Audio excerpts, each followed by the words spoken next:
Bueno, pues muy buenos días, muy buenas tardes a todos y todas una vez más. Soy Alex Rayón y nuevamente en este formato que pensábamos hace unos días de tener conversaciones con personas interesantes que me han inspirado en vida y me siguen inspirando y que, bueno, pues quizás no sean tan conocidas por esos entornos digitales así tan reconocidos, pues me parecía interesante seguir manteniendo esta dinámica y por ello en esta ocasión he invitado a Salomé Santos, buena amiga. ¿Qué tal, Salomé? Muy bien, ¿qué tal? Encantada, Alex, ya sabes, siempre de hablar contigo. Bueno, pues lo mismo, un auténtico placer. A buen seguro que los que nos escuchan disfrutarán tanto como yo lo hago cada vez que tenemos ocasión de conversar.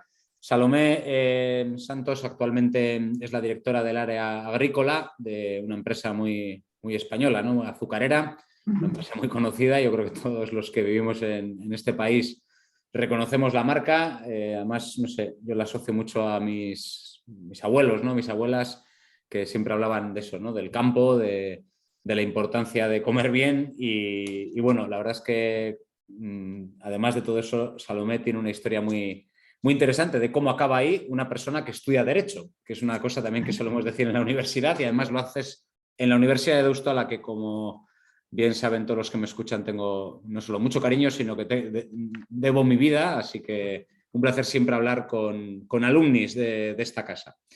Así que nada, Salomé, si te parece, vamos a narrar un poco tu historia de vida, ¿no? Hasta donde nos quieras contar. En esta conversación procuramos descubrir un poco caminos.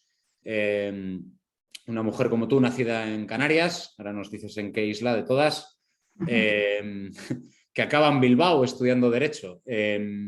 Por eso igual la primera pregunta que tengo es precisamente esa. No he tenido mucha fortuna de visitar mucho Canarias, pero creo que hay un pequeño cambio, no solo contextual, sino también climático. ¿Cómo te da por venirte aquí de la isla que vienes? Sí, pues es verdad, de luego son dos universos completamente distintos. Vengo de la isla además de La Palma, que es una isla además menor, y bueno, pues como casi todas las cosas que suceden en la vida ocurren por una mezcla de búsqueda, pero también de fortuna, o por caprichos casi el destino. Yo quería estudié ciencias en el instituto, bachillerato, entonces quería estudiar porque siempre tenía una vocación muy jurídica, muy combativa, muy de política, entonces quería estudiar derecho, pero no quería abandonar parte de mis matemáticas, mis ciencias, entonces quería estudiar derecho con algo de económica. Y en aquella época existía la posibilidad de estudiarlo bien en Madrid, en ICADE o en Deusto, que tenían derecho económico. Entonces, como tengo tres primos jesuitas, precisamente tenía ahí una buena fuente de información y hablando con ellos, pues por una razón que puede, no sé, pues puede ser más o menos real, pero me venían a decir que Deusto era pues una universidad con muchísima más historia, más universidad en definitiva, y que ICADE está fenomenal, está en Madrid, pero bueno, era más escuela, más reciente. Y por esa razón, tan pues simple, digamos, opté por Deusto, por Bilbao, y efectivamente cuando llegué, pues el cambio fue desde el punto de vista climatológico radical, radical. Y eso, bueno, pues oye, yo siempre cuento que el primer año para mí fue muy difícil por ese, pues salir de mi burbuja familiar, de mi entorno, ya en sí es un cambio importante, pero además el clima, la forma de vivir que impone un clima también era muy distinta y fue un año difícil para mí. Pero vamos, superados esos meses de aclimatación, pues lo que guardo es, vamos, un recuerdo espectacular de mi paso por la facultad, amigos para toda la vida además, referentes fundamentales en mi vida también de esa época y vamos, que me parece, si volviera otra vez a escoger, pues escogería Deusto, desde luego. Bueno, aprovechamos a saludar a tus dos de los tres primos que tengo, creo que son Lucas y Elías, que son son Sí. buenos lectores de la newsletter, así que seguro que nos están escuchando, así que les Pues les agradezco también saludamos. que te recomendaran Deusto. No sé, yo siempre suelo hacer una pregunta cuando la gente viene a Bilbao así de otros contextos, ¿qué es lo primero que recuerdas? Porque además serían años todavía cuando el peso industrial estaría muy fuerte aquí. No sé si el primer recuerdo, para los que somos muy de Bilbao además, que nos gusta que nos Sí. digan desde fuera, qué es lo que la gente recuerda. Pues claro, y además yo estudié en 90-95, o sea que de hecho me fui de Bilbao cuando se ponían los primeros cimientos del Guggenheim, o sea que mi época de Bilbao es la época del bocho, ¿sabes? De, de un Bilbao que se parecía más a la época industrial que a la actual. Y ese es mi primer recuerdo, o sea, mi primer recuerdo claramente es venir de Sondica, ¿sabes? Cuando entras en la ciudad, sí, una ciudad gris, claramente, gris y verde al mismo tiempo, ese verde del que viene de Sondica y de pronto pues es una ciudad que está en un valle y muy gris, y ese es el recuerdo que tengo, lo reconozco. Nada que ver con lo que ahora experimentas cuando llegas a Bilbao, para mí es siempre lo digo, además, es un ejemplo de cómo una ciudad se puede transformar, pero casi milagrosamente, y se ha transformado. O sea que si ha sido posible en Bilbao, es posible en otras ciudades con voluntad y con un buen plan en el medio y largo plazo. Sí, sí, totalmente. Estudias Derecho. Yo te he conocido en una fase más, vamos a decir, emprendedora, tecnológica, porque luego hablaremos de tu actual rol, que aunque suena así muy cercano al campo, ahí hay muchísima innovación, luego nos vas a contar. Yo una pregunta que suelo hacer es por qué la gente estudia algo, que ya nos lo has dicho, y si se arrepiente de haberlo estudiado con el paso de los años, porque la carrera, ya sabes que las universidades, aquí todo el mundo sabe lo que hay que estudiar, todo el mundo opina, pero yo siempre creo que la carrera te da una base casi de pensamiento, de afrontar la vida y luego ya te especializas. Yo, claro, te he conocido en un área tan tecnológica que cualquiera diría que estudias Derecho, por eso me parece apasionante tu vida, pero no sé si porque decidir es renunciar también. No sé si esa decisión crees que fue acertada o no, si crees que de Derecho, nos va a escuchar Sí. también la decana de la Facultad de Derecho, así que te aviso antes de esto porque además siempre tiene a bien recordarnos lo importante que es el derecho en la vida. Sí, sí, sí, pues yo no, vamos, no me arrepiento para nada de haber estudiado Derecho y con ese barniz de económica, que además creo que justamente hoy en día eso está, o sea, el tener una formación más transversal está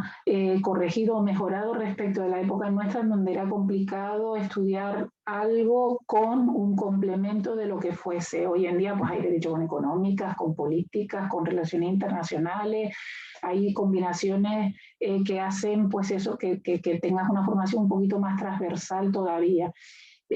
Para mí el derecho es una base que te sirve para amueblar muy bien tu cabeza, porque al final, ¿qué es el derecho? El derecho no deja de ser el sentido común aplicado para generar unas normas que nos permitan como sociedad pues convivir y progresar y avanzar. O sea, que es, en el fondo la base de todo es sentido común, es cómo hacemos para regular nuestra convivencia o una actividad concreta desde el punto de vista de lo que es lo más sensato, lo más justo, lo que se acomoda más a la cultura, al pensamiento, a la sociedad de cada época. Entonces, es una base estupenda para cualquier cosa en la vida. Y luego, claro, o sea, efectivamente yo he dado un volantazo en toda regla porque empecé trabajando, vamos, en puro derecho, en un despacho de abogado, o pasé a otro despacho, es decir, he desarrollado muchos años de mi carrera profesional han sido de puro ejercicio de la abogacía. Y ahora estoy en puro negocio, además tú lo has dicho, que con temas muy tecnológicos y en el campo, que es que nada más alejado de lo que uno se podría imaginar que es el derecho, y no es renuncia, en realidad, por lo menos yo no lo vivo de esa manera, no es renunciado a una carrera profesional para hacer otra. Son opciones y como digo yo, al final lo que vas es llenando tu mochila de experiencia y de conocimiento, de aprendizaje y de riqueza para seguir avanzando profesionalmente. A mí lo que he estudiado y lo que he ejercido antes de convertirme pues, en ser la responsable del área agrícola de azucarera es muy útil para lo que estoy haciendo ahora.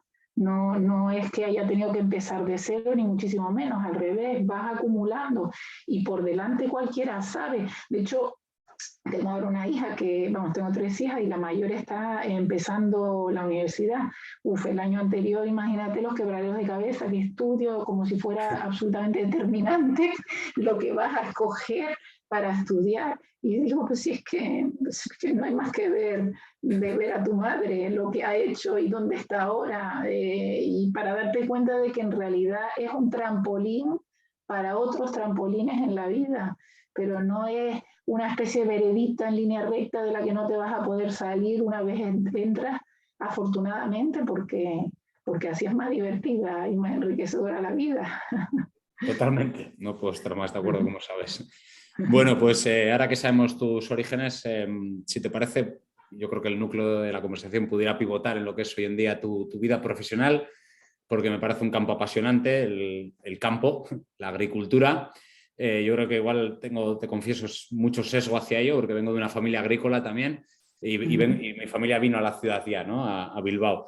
Yo creo que el campo, por regla general, en la sociedad actual es bastante desconocido. Yo no sé si es la España vaciada, que la gente no entiende bien. Yo, la verdad es que me lo he pasado siempre muy bien contigo cada vez que hemos tenido ocasión de ver el campo. No sé, igual, así por empezar un poco, ¿cómo definirías tú el papel de la agricultura en la sociedad? Y sobre todo, si crees que la gente debiera interesarse más por aquello que se produce en el campo. Pues sí, o sea, lo último sí, sin ninguna duda, porque efectivamente hay muchísimo desconocimiento de lo que sucede a día de hoy en el campo. O sea, la agricultura es el alimento, es el alimento, es decir, y justamente por esa desconexión tan grande que ha habido en las últimas décadas entre el campo y la ciudad, se ha perdido esa trazabilidad y esa conciencia de lo importante que es lo que se hace en el campo. Pues los alimentos no se fabrican en un laboratorio, no se sintetizan en ningún sitio, vienen del campo. Entonces, esa es la importancia que tiene en la sociedad.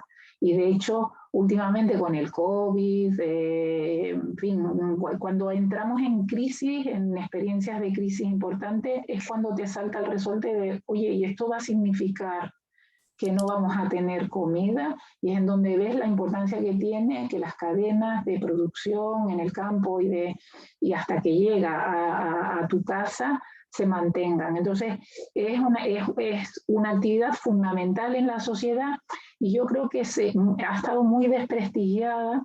Esa es la experiencia que tengo también viendo un poco por lo que sucede en el campo, con los agricultores con los que nosotros trabajamos. Hay una especie de complejo de que el que se ha quedado trabajando la explotación familiar, agrícola o ganadería, lo ha hecho porque no le quedaba más remedio. El que no sirve para otra cosa se queda en el campo. Y eso sigue todavía de alguna manera en el imaginario colectivo en España, por lo menos, cosa que no ocurre en otros países, por lo que yo he podido ver. Pero en España sí que eso de el que no servía para estudiar una carrera, no lo mandabas a la ciudad, sino que lo dejabas allí a ocuparse de la huerta, de la explotación o de los animales. Y hoy en día es absolutamente lo contrario. El campo es es que es difícil encontrar un sector con tanta potencialidad de innovación como tiene el campo a día de hoy, porque al final el producir bien, es decir, el producir el máximo posible pues de remolacha, en el caso de azucarera, o de maíz, de trigo, lo que sea, las producciones, el que se maximice depende muchísimo de tus conocimientos, de que utilices las variedades de semilla adecuadas, de que el riego sea el exacto, de que fertilización en su justa medida, tratamientos, que se coseche en el momento adecuado y con la maquinaria adecuada. Entonces, es muy importante un conocimiento profundo y es muy importante utilizar las herramientas adecuadas.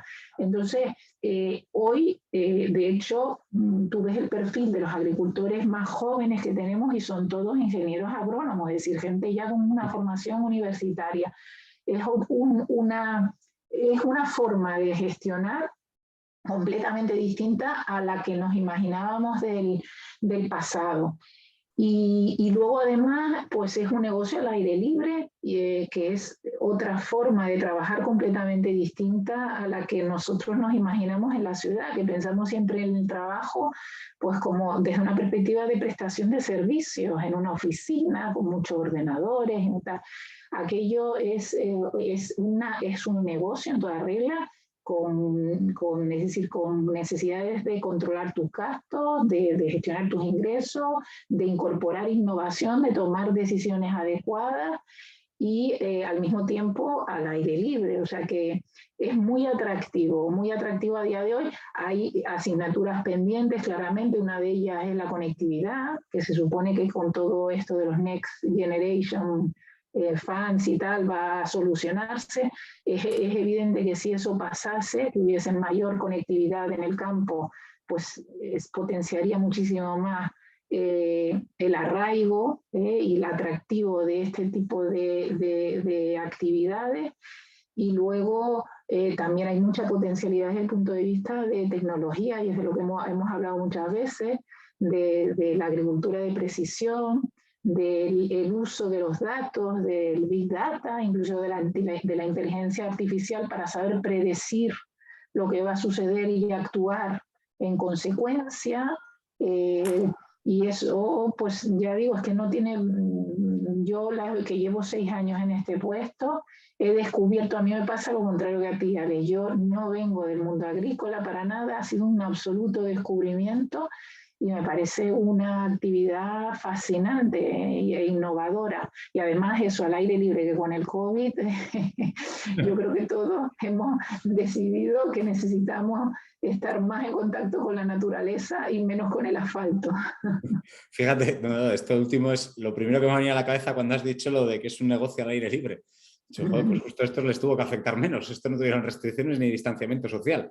Esto se mantuvo... Y fíjate que estaba pensando si he visto alguna aparición en medios hablando de ello, que es un poco apelando a eso que decías del, vamos a llamarle el estigma social que tiene la profesión, ¿no? Que es un poco, lo decía mucho mi abuelo que se dedicaba a la patata, decía eso. Pero él mismo lo decía, digo, joder, pues vaya como me lo vendes, ¿no? Para que yo piense para dedicarme a ello. Bueno, has dicho algunas cosas que a mí sabes que me parecen apasionantes. Voy a tratar de preguntarte muy poco por ello, pero me parece muy interesante porque se habla muchísimo de la inteligencia artificial en la sociedad. Creo que eres de las pocas personas que tienes legitimidad para hablar de ello, porque no solo lo has implementado, sino que también lo usáis. Entonces, no sé si nos puedes contar un poquito, así para todos los públicos, digamos, qué es eso de la agricultura de precisión y por qué es un problema para la sociedad, para el medio ambiente, en primer lugar. Y segundo, ¿cómo habéis utilizado los datos y los algoritmos para mejorar la labor de un agricultor, de una agricultora? Sí, pues a ver si lo cuento de una manera sencilla, porque es verdad que es mucho trabajo y hay muchas derivadas. Pero partiendo de lo que dices, de que desde el punto de vista medioambiental hay un reto clarísimo en el campo, no lo comenté antes y es parte importantísima de la ecuación. Si producir mucho, hace falta además producir mucho porque hay necesidad de alimentar a la población. Pero claro, producir mucho si lo haces a base de agotar los recursos hídricos, es decir, regar mucho, fertilizar mucho, tratamientos agroquímicos excesivos, pues convierte a la agricultura en un problema desde el punto de vista de cambio climático, desde el punto de vista de sostenibilidad medioambiental. Y eso significa que hay que utilizar toda la tecnología disponible para afinar bien, es decir, para conseguir las producciones que quieres y optimizarlas, pero sin que sea base de pelotazos de recursos hídricos, de fertilización, etcétera, porque pues oye, los suelos se agotan, el agua puede contaminarse con un exceso de nitrógenos y estamos viendo fenómenos como los del Mar Menor, etcétera, y hay que actuar, por tanto, con responsabilidad. Y ahí tiene un potencial enorme la agricultura de precisión, que no es más que el manejo masivo de datos para usarlos para hacer recomendaciones y actuaciones en el campo muchísimo más quirúrgicas, más basadas en las características específicas de la explotación sobre la que estás actuando y sobre las necesidades no globales de la explotación, sino de la esquina de esa explotación que tiene una problemática que no tiene en la otra hectárea. Entonces, al final los algoritmos, el Big Data lo que hace es recoger toda la información que tiene sobre tipos de suelo, variedades de semillas que se han utilizado, fechas de siembra, meteorología, que es importantísima, tiene un impacto importantísimo en el desarrollo de los cultivos, fecha de cosecha y resultados para ver, para analizar, oye, si cuando se dan todas estas variables se consigue este resultado, cuanto más vas alimentando el modelo, más vas afinando en, pues yo ya sé que si pasa esto, lo que tengo que hacer es esto, otro es cosechar en esta fecha. O para este tipo de suelos, claramente tengo que utilizar esta variedad y sembrarla en esta fecha, porque me está diciendo el modelo que es la fecha óptima y la variedad óptima para conseguir producciones en esta explotación concreta que tiene estas características específicas y ha estado sujeta a este tipo de meteorología este año. Entonces esa es vamos, lo llevamos trabajando en Azucarera desde hace tiempo y sigue teniendo mucho potencial porque la herramienta se va perfeccionando a medida que vas introduciendo más y más datos, a medida que los datos además son más precisos, no es lo mismo que el dato te lo dé el agricultor, oye, yo he sembrado tal variedad y tal fecha, que lo recojas directamente de la sembradora, porque tenga un sensor que te va marcando la fecha y el número de unidades sembradas. O sea que estamos trabajando en ello y tiene todavía mucha potencialidad en incorporar más datos y en hacer que el dato sea mucho más preciso porque sea automático, no lo entregue un ser humano que puede equivocarse y por tanto el algoritmo también no ser tan preciso. Y luego está también la parte de tecnología satelital, que también te permite desde arriba hacer modelos también que desde a vista de satélite te den información de dónde hay más estrés hídrico, en qué parcela, donde hay necesidades de nitrógeno, donde hay exceso de riego o exceso de nitrógeno, no hace falta nitrogenar tanto. Entonces, en lugar de basarte en recomendaciones generales, te basas en lo que te está diciendo la imagen del satélite en ese momento en el que acudes a ella para tomar una decisión sobre lo que de si debes o no fertilizar o de si debes o no regar y con qué dosis. Eso es más o menos, no sé si lo he explicado bien, por donde estamos trabajando. Perfectamente, vamos, me acuerdo perfectamente de pequeño cuando mi abuelo me llevaba ya las parcelas que tenía y me volvía a pedir que echara nitrógeno sobre donde había echado el día anterior. Yo me acuerdo que siempre le decía, digo, pero abuelo, pero igual no es necesario hoy, o el agua, que encima en Palencia, que es donde viene mi familia, es un problema importante si el pantano no está lleno. Entonces, yo me acuerdo mucho de pensar eso, digo, no habría una manera de medir esto para decirle a mi abuelo que no echáramos por exceso, pero bueno, ha habido que esperar. Además, tú piensas que la tendencia del agricultor, salvo que tenga absoluta seguridad de que no le hace falta, es por si las moscas yo he hecho.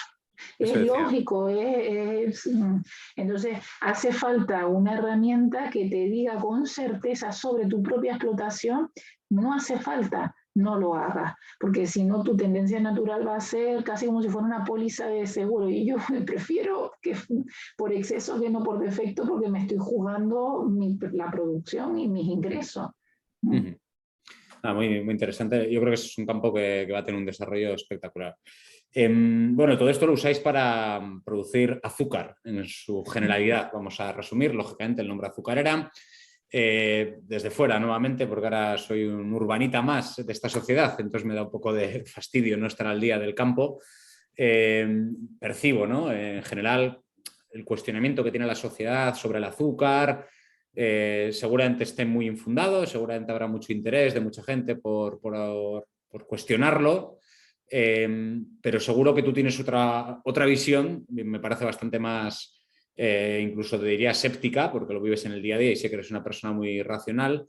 No sé cómo podrías describir el rol del azúcar en la sociedad o el papel del azúcar y si crees que realmente la marca está un poco denostada.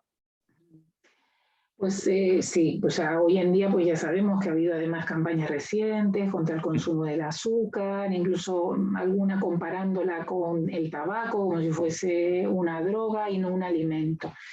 Y bueno, pues es que yo creo que ya lo dijo Aristóteles hace ya muchos años, que en el punto medio está la virtud y hacemos movimientos pendulares muy dramáticos, hay mucho eslogan, vivimos en una sociedad de mucho eslogan, de simplificarlo todo y al simplificar pues es o blanco o es negro, pero no te puedes quedar en el punto medio que es donde está la virtud. Entonces el azúcar es un alimento, eso para empezar, y de hecho pues cuando uno se va a cualquier centro de salud y tienes ahí el póster con la pirámide alimentaria, pues está en la cúspide porque hay que consumir poco, pero es un alimento, el azúcar y hace falta, es un hidrato de carbono de consumo además rápido, que cuando haces además deporte, pues es fundamental. ¿Qué es lo que sucede? Pues que lo que no hay que hacer es consumir de forma excesiva, porque en ese momento, como ocurre con cualquier otro alimento, es decir, cuando consumes más carne de la cuenta, más sal de la cuenta, incluso más fruta de la cuenta, puedes tener problemas. Entonces, yo creo que lo que ocurre es eso, pues que hay ahora pues una campaña en contra de determinados ingredientes con modas, además, a veces se hace más énfasis sobre uno, otras sobre el otro. No sé, el alcohol, por ejemplo, pues también no hay campaña realmente contra el consumo del vino y tal, y todos sabemos que consumir más de la cuenta te genera problemas graves. Es eso, o sea, es consumir con moderación, ser consciente, y ahí también hay bastante desinformación de que el azúcar no viene de un laboratorio en donde ahí está fabricando productos sintéticos, sino que viene del campo. Realmente la fábrica de azúcar es la remolacha, es una explotación agrícola, no son laboratorios, y que es un producto, por tanto, natural, que lo único que hay que hacer es consumirlo con moderación, y la moderación depende pues de cuánto gasto calórico tengas tú. No es lo mismo una persona muy sedentaria que una persona que practica el deporte habitualmente. Y ese es el tema. Lo único es pues que desgraciadamente vivimos en una sociedad de blancos o negros, muy polarizada en todos los aspectos, incluyendo pues el tema de la alimentación. También se habla de los superalimentos y ya puede uno leer muchos artículos en donde se dice, oye, que esto de pensar que hay productos milagros no es verdad. Pues ni hay productos milagros, alimentos milagros, ni tampoco hay alimentos dañinos cuando se consume con las pautas que se recomiendan. Y bueno, pues yo siempre, vamos, yo prefiero comer lo que sea con azúcar a comerlo con edulcorantes, que eso sí que son artificiales. Ahora claro, lo que no voy es a estar todo el día comiendo bollería industrial y bebidas refrescantes carbonatadas y además sentada en una silla todo el día, porque eso sé que es malo para la salud. Uh-huh. Y lo que está denostado es el ingrediente. Afortunadamente, la marca azucarera, por lo menos los estudios que hacemos, no indican que esté sufriendo, pero sí que está sufriendo el ingrediente, lo que es el azúcar como ingrediente. Sí, sí. No, desde fuera, sí, totalmente de acuerdo. Un poco es mi percepción y nuevamente, pues abusando igual de esa superficialidad, quizás no debería, pero Estos días, cuando veía este cuestionamiento que ha habido a las macrogranjas, me acordaba un poco también de la parte agrícola, ¿no? Sí. No sé si nuevamente, bueno, lógicamente se ha explicado fatal el tema, seguramente que tiene mucho detalle en esa sociedad polarizada que dices que no encaja para que la gente lo entienda rápido, pero no sé si eso es así o si realmente es que la sociedad no entiende que estamos produciendo alimentos de una manera también sostenible, como decías antes. Mm. Sí, yo creo que hay justamente hay un paralelismo entre el ruido que se ha montado con el tema de las macrogranjas y lo que estábamos hablando también del azúcar, droga casi, o sea, el azúcar es un alimento, consúmelo con moderación.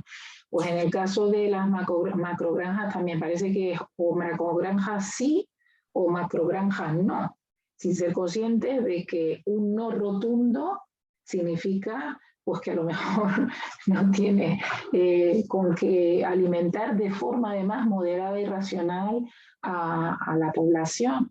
Entonces, pues también aquí yo creo que es un tema de matices, de que tienes que respetar unos mínimos que además afortunadamente en Europa, la Unión Europea es muy vanguardia, o sea, va a la cabeza de cualquier país en el mundo en temas de protección medioambiental y calidad de los alimentos y protección de los animales, es decir, dignidad, una cierta dignidad también en la forma en la que tiene de tratar a los animales, incluso cuando son destinados a alimentación. Y hay normativa que te dice cómo tienes que tener, en qué espacios, en qué habitáculos, cómo tienes que tratarlos, qué tipo de medicamentos, qué tipo de medicamentos no, cómo los tienes que transportar, en los mataderos, qué es lo que hay que hacer para que los animales no sufran. O sea que yo creo que aquí es más un tema de insistir en que se cumpla con la normativa y que se mejore incluso la normativa, que de decir esto está mal y hay que prohibirlas porque pues entonces, ¿qué comemos? Hay que moderar, por supuesto, el consumo, hay que evitar el desperdicio de los alimentos, o sea, hay que trabajar en mejorar muchos aspectos de la sociedad, pero eso no es un debate de sí o no, es un debate de cómo hacemos para ser mejores en todo lo que hacemos, en respeto de, pues eso, evitar el sufrimiento animal, que viva en unas condiciones dignas, en que se transporte de una manera también que se garantice la calidad y la sanidad de los animales, etcétera. Es decir, que no se desperdicie, que no se tire esa carne, que se coma lo que se tiene que comer, que no haya sobre consumo de carne, porque en la pirámide alimentaria también se sabe que no debemos de consumir todos los días carne y de cualquier manera. Es mejorar en todos esos parámetros. Y sin embargo el debate, pues ya vemos como, ya hemos visto lo que ha pasado, no hace falta que lo contemos aquí, absolutamente polarizado, demagogia y respuestas muy simples, muy de eslóganes muy cortitos. Y así pues no vamos a resolver ningún problema ni vamos a mejorar nada. Nos vamos a pegar y a pelear los unos con los otros y poco más. Sí, sí. Bueno, y de hecho, por continuar un poco en ese hilo de la polarización, otra cosa que la verdad es que igual es que me estoy haciendo ya mayor y cada vez aguanto menos algunas cosas, esta sociedad que tiene tantos valores, esa hipermoralización que muchas veces digo, pero que luego va al supermercado y quiere el pollo a €1. Yo me imagino que las cosas valen dinero. A mí todo lo que estás diciendo me suena a sentido común, evidentemente, pero luego hay que ser coherente. O sea, si vamos al supermercado y el pollo vale €6 porque queremos los derechos, deduzco que es que la ecuación no casa. No sé si tienes también esa Total. misma sensación de que la gente es un poco inconsistente con Sí, lo sí, que sí. dice y luego hace. No, claramente, efectivamente, y ese es otro debate que además yo creo que con el COVID se ha puesto clarísimamente de manifiesto. Tú no puedes pretender comprar muy barato todo, muy barata la ropa, muy barata la fruta, muy barata la carne, y luego al mismo tiempo sorprendente de que venga de sitio o con procedimientos que no toleramos desde un punto de vista ético. Pues oye, en temas de ropa, salarios de no salario, es decir, cuasi esclavitud en algunos países, verter a ríos lo que no se permite que se vierta en Europa, pues eso, tener los animales maltratados a base de antibióticos para que no se enfermen. Claro, todo eso, si lo haces de esa manera, pues te cuesta muy poquito producir y puedes vender muy barato. Ese es un debate que tenemos también que tener como sociedad clarísimamente, y que yo creo que cuando nos dimos cuenta de que las mascarillas, es por simplificar, no teníamos, porque se fabricaban todas en el otro extremo del mundo, y se fabricaban en el otro extremo del mundo porque allí era mucho más barato, pues de pronto hemos dicho, oye, es que cuidado, porque a lo mejor tendríamos que aceptar otro tipo de economía, a cambio de, pues, tener la seguridad de que las cosas se están haciendo bien y con los derechos y con la ética que nos hemos dado para nosotros mismos y que defendemos de boca para afuera, por lo menos. La verdad es que es un tema que exige más profundidad y más rigor, pero bueno, a veces pedimos cosas complicadas. Vamos a ir terminando, si te parece, Salomé, porque como sabes podríamos abrir aquí muchos puntos, muchos frentes, sí, pero bueno, yo creo que provocando al menos la reflexión, yo por lo menos creo que ya hemos aportado nuestro granito de arena.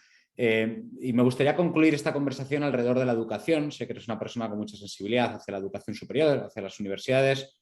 Solo me gustaría que pronto podamos también tenerte en la Universidad de Deusto como profesora, porque he visto en tu LinkedIn.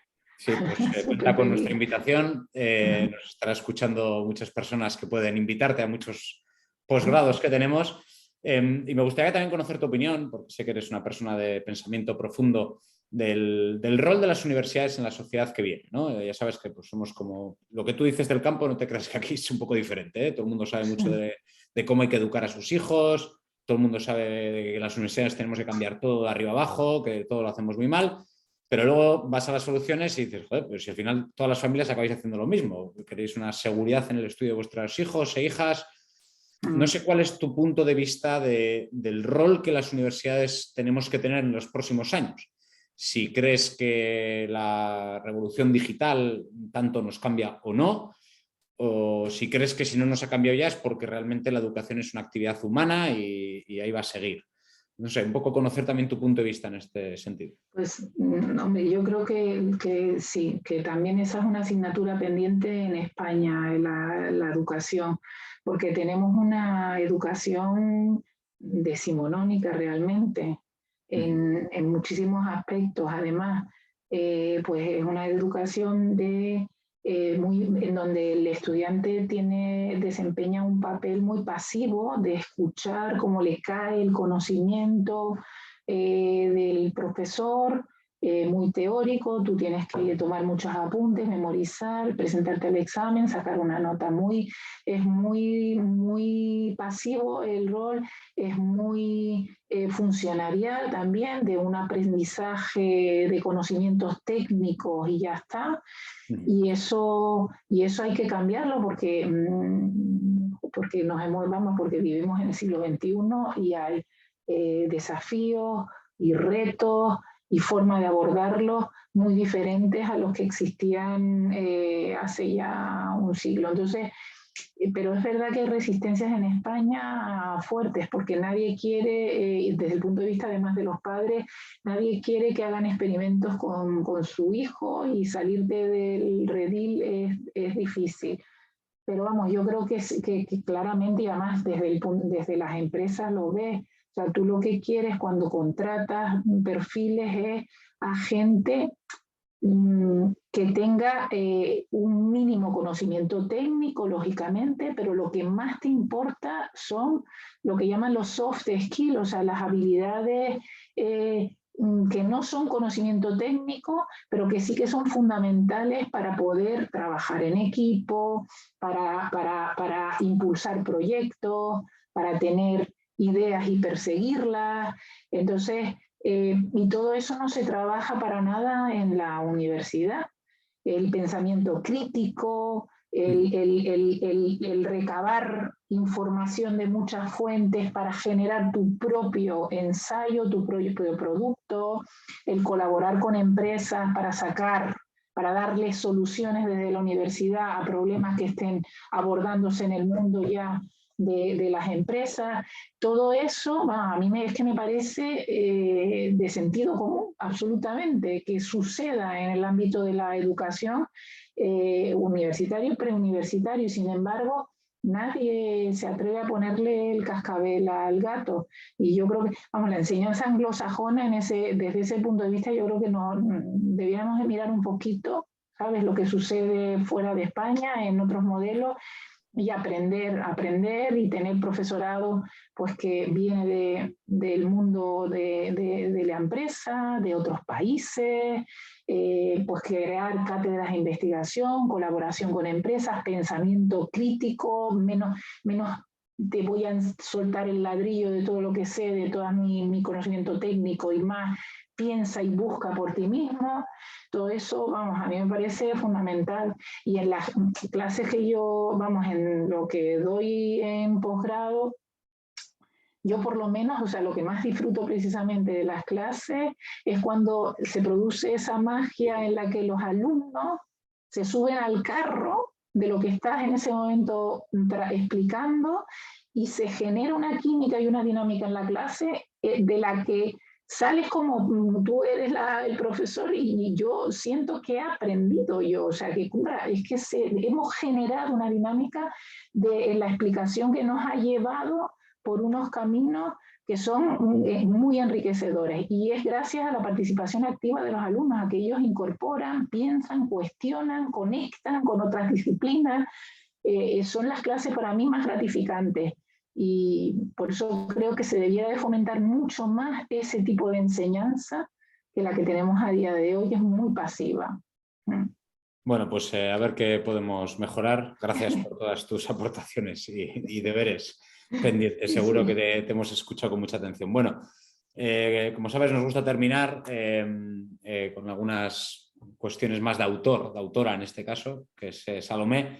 Algunas recomendaciones finales. Me decías antes de empezar la grabación que te acabas de terminar el libro de nuestro rector, pero aparte de ese libro, que seguro que lo recomendarías, no sé si a lo largo de tu extensa trayectoria lectora, que me consta que es amplia, ¿tienes algún libro o alguna película o algún documental que hayas dicho, esto me ha cambiado algo, me ha hecho ver las cosas de diferente manera?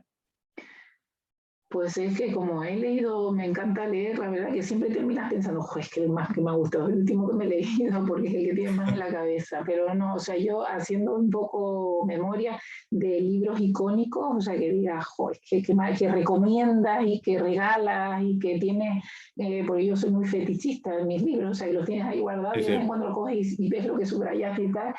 Para uno de los que más me ha marcado, o dos diría yo, uno es Mi mundo de ayer, de Stefan Zweig, espectacular, además muy apropiado para la época actual, porque te das cuenta de que nada está ganado si no lo trabajas y lo conservas.